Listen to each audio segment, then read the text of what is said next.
nessa região, no começo do século XX, que moravam pequenos fazendeiros, poceiros, caboclos que mantinham lavouras para a subsistência e cultivavam erva mate. O Estado era praticamente ausente do cotidiano dessas pessoas, né? Quem era o Estado, essa abstração Estado para eles, era a figura do coronel, ali próximo, né? que mandava em tudo, né? Essas pessoas viviam sob a influência dos coronéis e grandemente marcadas pela presença da religiosidade. Um povo que necessitava da fé para sobreviver e acreditava em monges curandeiros. Estão desafiando o governo de Santa Catarina, né? Claramente ali já é o início do projeto Caboclo, uma invenção deles. É um trabalho de aglutinação, né? de criar a sua utopia, né? A irmandade cabocla. Essa fala, quem tem, mói. Quem não tem, mói também. E no fim, todos ficam iguais. Caracterizava o movimento, né?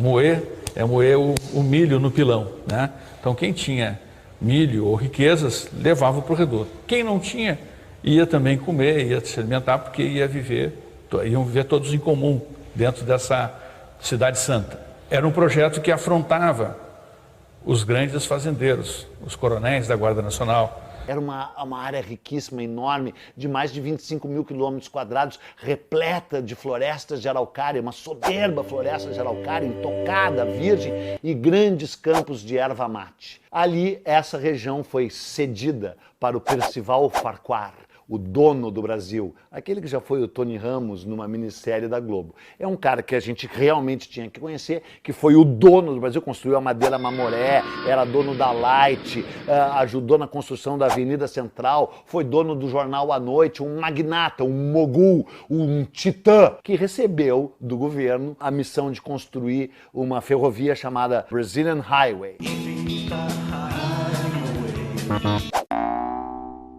Era uma estrada que ligaria o Rio Grande do Sul ao Rio de Janeiro. E ele ganhou 15 quilômetros de um lado da linha, mais 15 quilômetros de outro lado da linha, que eram terras devolutas, terras do Estado, terras já ocupadas por uma série de camponeses e desvalidos, desigualdade entre seres humanos, para explorar a madeira.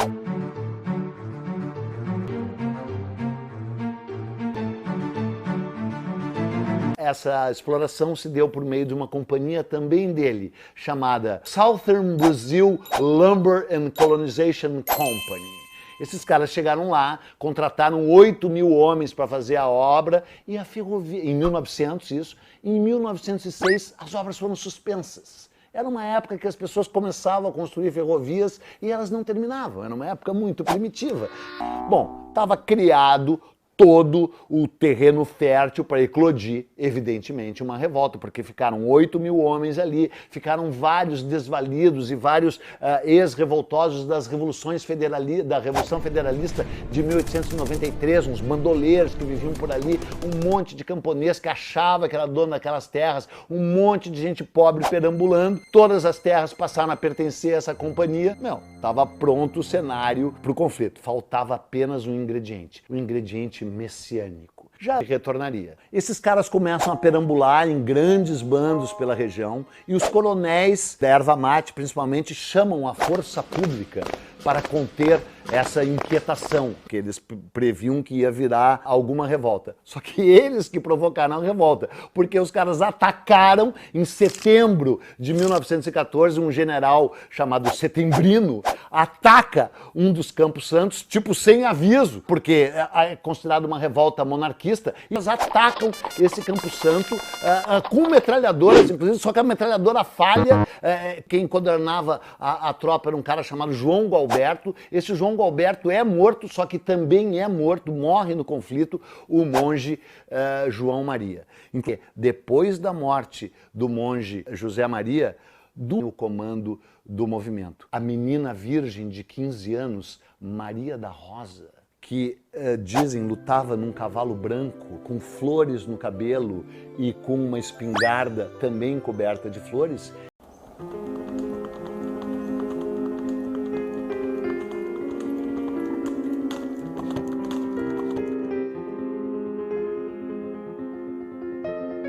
Que o monge José Maria, líder dos revolucionários, previu sua morte logo na primeira batalha e avisou que voltaria para continuar a luta.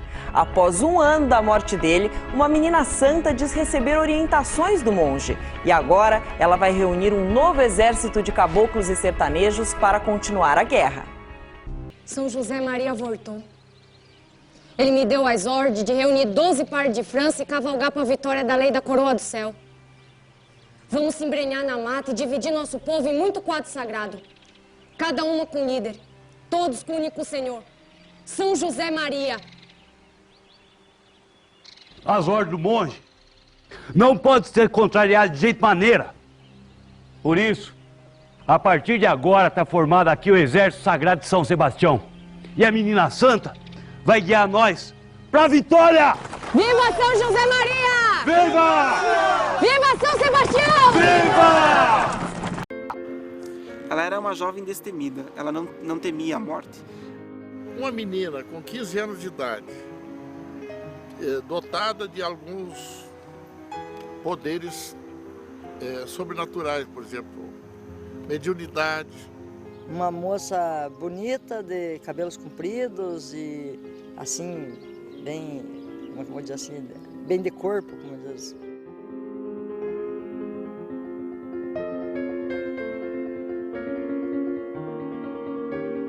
Foi nesse cenário em que os corpos estavam estendidos sobre a relva, o sangue correndo, uns mortos, outros gemendo ou morrendo. E é bom lembrar que os caboclos, quando foram para aquele combate, que antes os desvalidos reuniram-se num credo mágico, escabroso e vão, para sorver lições de amor e sobrevivência.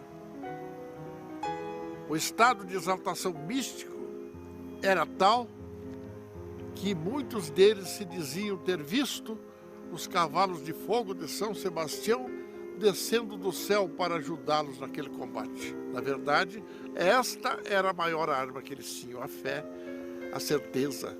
Tinham por dentro a convicção de vencer a luta.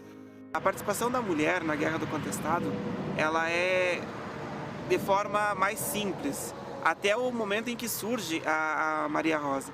Maria Rosa, ao contrário das outras mulheres, ela vai para a guerra. Ela empunha o facão, a espada, e ela toma o posto de liderança na Guerra do Contestado. Ela era uma espécie de papisa. O que ela dizia era a verdade. O que ela dizia era reverenciado. E, ao mesmo tempo, guerreira. Então, Maria Rosa ela vai surgir em Taquarussu a partir de 1913, a partir de dezembro de 1913, mas a grande liderança dela começa a partir do início de 1914. É uma jovem muito bonita, com certeza.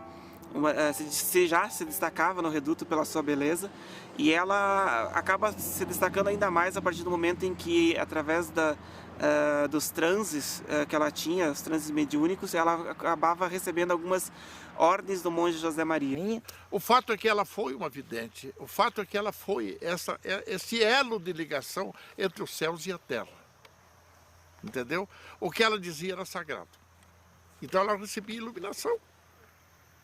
Ou se não era iluminação do céu, era pelo menos uma iluminação que convencia aqueles que ouviam. Naquele quarto escuro vive Maria Rosa, a sensitiva, ave ferida e solitária, quando menina, diante do altar enfeitado de papéis coloridos, velas e estampas, teve o primeiro transe, os olhos vidrados, a voz rouca do espírito José Maria. O fato é que ela exercia aquele... Enquanto não começou a descambar a guerra para a violência extrema, que foi a presença de facínoras que vieram e se infiltraram no meio, né? Antes, enquanto ela era líder, ela era guia, ainda havia perspectiva de uma solução pacífica. Apesar da pouca idade que a Maria Rosa tinha, ela acabou desempenhando um papel fundamental. Através das visões dela é que os redutos acabam se salvando de vários dos combates. Ela foi uma peça fundamental, com certeza, para que os caboclos tivessem sucessivas vitórias. E isso leva a população dos redutos a acreditarem de que eles realmente eram invencíveis. Ela acaba desempenhando um papel de liderança inquestionável até o ponto em que a vida dela acaba se cruzando com a de Matos Costa. Aí, a partir desse momento, a inveja é que vai depor a Maria Rosa. Matos Costa ele vem para a região para pôr fim ao movimento do contestado. No entanto, quando ele chega na região, ele acaba se aproximando dos caboclos e ele acaba entendendo a revolta dos caboclos. Eu quero saber quem que eu vou matar, eu estou aqui para matar quem? Quem é essa gente? Essa gente pura do sertão que vive em contato com a terra, produzindo aqui em harmonia com a ordem natural do universo. E é nesse momento que ele acaba se aproximando de Maria Rosa. Matos Costa entrou, teve acesso ao rancho dela, à casa dela, chegou lá e dialogou com ela. Diz a história de que Matos Costa, no momento em que ele viu Maria Rosa, ele ficou deslumbrado pela sua beleza. Presume-se que houve uma afinidade entre ambos, entendeu? Ou houvesse ou não, os cabecilhas ficaram enciumados. Pô, tem um cara novo aí, quem é esse sujeito? Alguns outros comandantes acabam vendo, comandantes do reduto acabam vendo isso com preocupação. Afinal, é a sua principal líder que está se unindo ou se aproximando demais de um líder dos soldados. E isso representava, naquele momento, realmente um perigo para o reduto. As histórias que giram em torno deles é romance. Um dia apareceu Matos Costa, o capitão, bravo, leal, tão culto. Os olhos de Maria Rosa brilharam no clarão. Havia luz, havia fogo, salvação. Rubra de amor, Maria Rosa. Precisamos de alguém com experiências em batalha. E a Santa Menina? A Santa Menina não comanda mais, não. A Santa Menina vai cuidar da reza, que é onde a Santa Menina é forte. A partir de hoje, o novo comandante do Exército Sagrado de São Sebastião é Adeodato. Após 2 anos de uma resistência bem-sucedida, um golpe de bandoleiros vindo de outras contendas coloca abaixo o projeto caboclo de quem tem mói, quem não tem mói também. E a guerra do contestado se transforma em uma disputa de poder. Maria Rosa desaparece da história. Não se sabe o que aconteceu com ela. Matos Costa acaba pagando com a sua própria vida, né, essa aproximação dele com Maria Rosa. E dessa forma, Matos Costa ele é morto numa emboscada. Acaba sendo morto pelos soldados, pelos caboclos, no momento em que ele é abandonado pelos seus próprios companheiros. Mas aí o general Setembrino, fazendo esse cerco, vai cercando-os lentamente. E chama também do Rio Grande do Sul, da cidade de Santa Maria, os esquadrões da Cavalaria Gaúcha, experientes em campanhas militares anteriores, principalmente da chamada Guerra Federalista de 1893. E vem de lá um capitão gaúcho, chamado Tertuliano Potiguara, que vem à frente de cavaleiros, muito bem montado, com aquela cavalaria gaúcha brilhante que existia desde o tempo dos farrapos, e vem com milhares de cavalos e cavaleiros gaúchos, e faz verdadeiras rázias, verdadeiras penetrações nesse vale onde ele podia, e ele tem ordens de matar o que ele encontrasse pela frente e queimar todas as casas que ele encontrasse. Ele não deixava nada em pé, o Tertuliano Potiguara. Ele foi realmente o carrasco final deles. Até que o general Setembrino e o coronel e bacharel Raul Estilac Leal conseguiram adentrar no vale. Depois dessas rázias que o Potiguara fez, eles adentraram no vale e venceram e mataram os últimos rebeldes. Os caboclos tentaram escapar do cerco armado por Setembrino, em vão. A guerra, que começou em Irani, terminou no Vale de Santa Maria. O cerco a Santa Maria acontece praticamente de fevereiro até abril de 1915. Foi um episódio extremamente violento, a destruição de Santa Maria. Aí o exército retira a sua tropa. Setembrino de Carvalho volta para o Rio de Janeiro e dá por encerrada a sua participação. Só que ele sabe que existem 3 redutos remanescentes. É o reduto de Pedra Branca, o reduto de São Pedro e o reduto de São Miguel, né? Esses redutos ainda vão viver até o final do ano de 1915, quando são destroçados, né? E entre dezembro de 1915 e janeiro de 1916, mais de 10 mil caboclos se apresentam para as tropas. A maior parte desses que se apresentam são órfãos e viúvas. Os homens praticamente tinham morrido, quase todos. Só eram velhos, viúvas e crianças. Depois que terminou a guerra, os militares, as forças federais saíram e os governos ficaram incumbidos de fazer a limpeza, que eles chamavam. A limpeza consistia na apreensão dos remanescentes e execução sumária na frente da família, de dedo em riste na cara deles, dizendo, degolava o cara e dizia, vocês abrirem a boca, vai acontecer o mesmo com vocês. Como autoridade responsável pela segurança da região de Itaquaruçu e a fim de evitar o acirramento das tensões, dirijo um apelo aos crentes que se acham em companhia de Adeodato. Eu os convido a que se retirem para os pontos onde houver forças e civis. Aí, lhes serão garantidos meios de subsistência até que o governo lhes dê terra, das quais passará títulos de propriedade.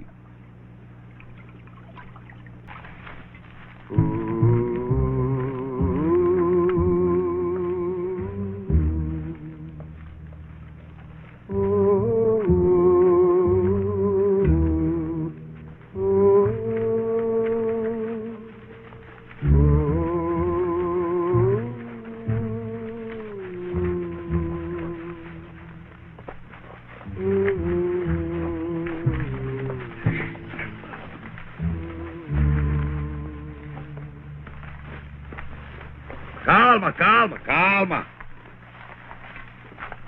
Podem começar a cavar. E ligeirito, hein? O que é isso? Cava e não pergunta. Jagunço, pensa que o monge não tá vendo?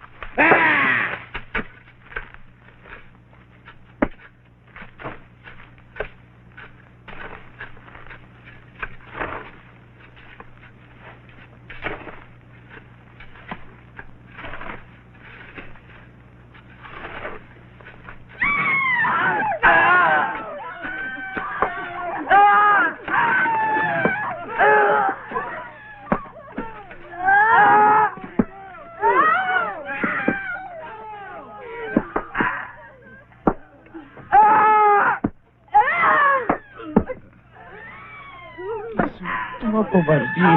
Promessa de peludo é malvadeza de Satanás.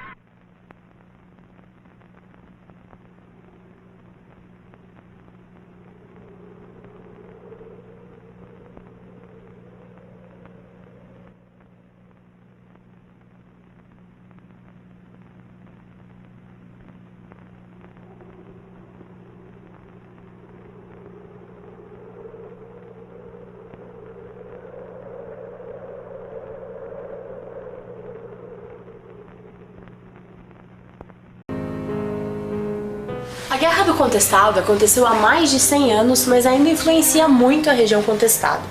Porém, a maior parte dos estudos relacionados a essa guerra deixa de lado personagens que foram significativas na história, as mulheres.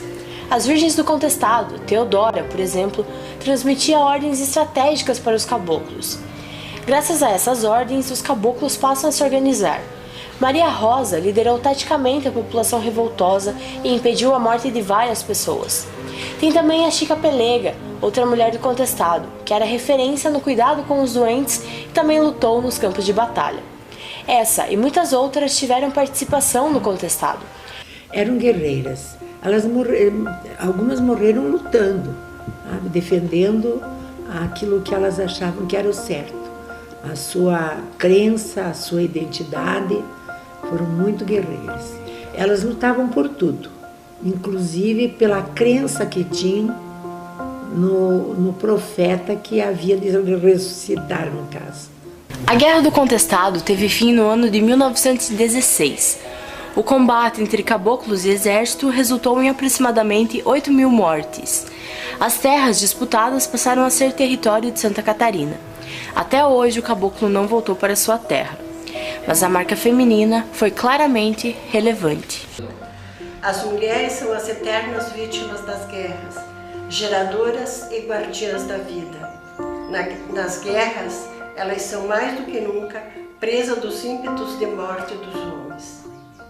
As mulheres são também as eternas esquecidas da história das guerras.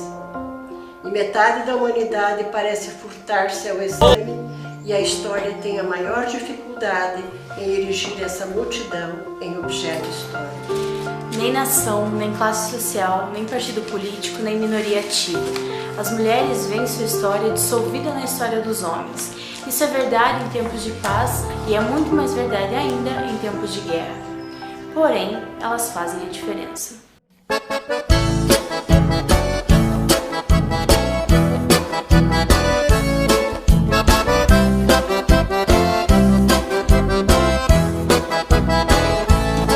Maria Rosa entrou na guerra, na terra do contestado, levando flores no cabelo, comandou o povo armado.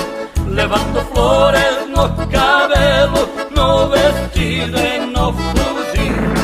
Maria Rosa foi mistério da bravura juvenil. Maria Rosa foi mistério da bravura juvenil. Salvem a Virgem desta guerra santa, em sua história o passado se levanta. Salvem a Virgem desta guerra santa, em sua história o passado se levanta.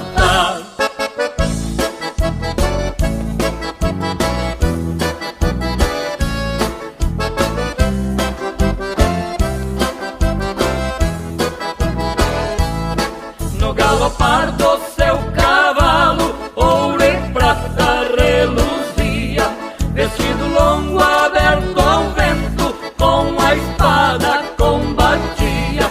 José Maria fez fanáticos na guerra e na oração. Maria Rosa também foi a Joana d'Arc do sertão. Maria Rosa também foi a Joana d'Arc do sertão. Salvem a Virgem desta guerra santa, em sua história o passado se levanta. Salvem a Virgem desta